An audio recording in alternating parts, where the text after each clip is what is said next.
আসসালামু আলাইকুম। আশা করি সবাই ভালো আছেন।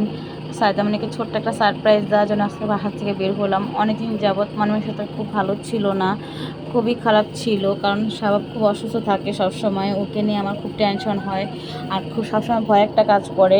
কারণ ওর জন্মের পর থেকে একটু অসুস্থতা নিয়ে জন্ম নেয়।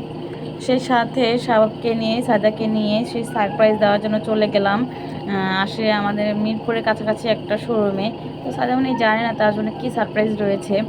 তো আমি সবসময় ভাবি আমার বাচ্চারা সবসময় খুশি থাকুক, ভালো থাকুক এবং হাসি মাখা মুখ নিয়ে সবসময় বড় হোক, যেন কোনো দুঃখ, দুর্দশা বা কোনো বিপর্যয় তাদেরকে যেন ছুঁতে না পারে। সে যে কথা সেই কাজ, একটু মা মেয়ে ছেলে মিলে ঢং করে নিলাম। সায়দামণি খুব এক্সাইটেড, বারবার বলতেছে মা তুমি আমাকে কী গিফট করবা। তো আমি বললাম চলো তোমাকে যে কি দেখি উপহার দেওয়া যায়, যে কথা সে কাজ চলে আসলাম শোরুমে। এসে সে সাথে সাথেই বলতেছে আমি আম্মু গ্রিন কালার এটা নিব, গ্রিন কালার এটা নিব। তো বললাম ঠিক আছে, তুমি যেটা সিলেক্ট করছো সেই ক্ষেত্রে তোমাকে এটাই নিয়ে দেওয়া হবে। সে এত আনন্দ ছিল বলার বাহিরে। তার আনন্দ দেখে শোরুমের সব ভাইয়ারা অনেক খুশি ছিল। যাই হোক, আমি সবসময় আমার বাচ্চার ইচ্ছাগুলো সবচেয়ে প্রাধান্য দেই বেশি। তারা যেন ভালো মানুষ হোক, সবসময় ভালো মানুষ গড়ে উঠুক, এটাই তাদের কাছে আমি আশা করি। আর আমি সবসময় চাই যে নিজস্ব একটা জায়গা হোক, আমার নিজস্ব একটা নাম হোক, নিজস্ব একটা ঠিকানা হোক, যেটা একান্ত আমার পরিচয় বা আমার অবস্থানে আমি অর্জন করতে পারবো, যেটা আমি কখনো চেষ্টা করেও পারি নাই আমার হাজব্যান্ডের ঘরে বা আমার বাবা মার ঘরে।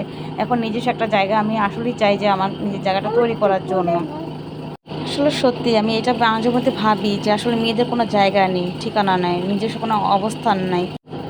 আমি খুব করে চাই যে আমার সাথে যারা অন্যায় করছে, অবিচার করছে, ইভেন আমার সুন্দর গোছানো গাছানো সংসারটাকে যারা এলোমেলো করেছে, আজ হোক বা 10 বছর পরও হোক বা 1 যুগ পরও হোক, তাদের আমি শাস্তি মন থেকে চাই। যাই হোক, আল্লাহ সবাইকে হেদায়েত দান করুক। আর সবার জন্য আমার দোয়া রইল, সবাই যেন ভালো থাকে, সুস্থ থাকে। আর সবাই আমার জন্য দোয়া করবেন, আমার বাচ্চার জন্য দোয়া করবেন।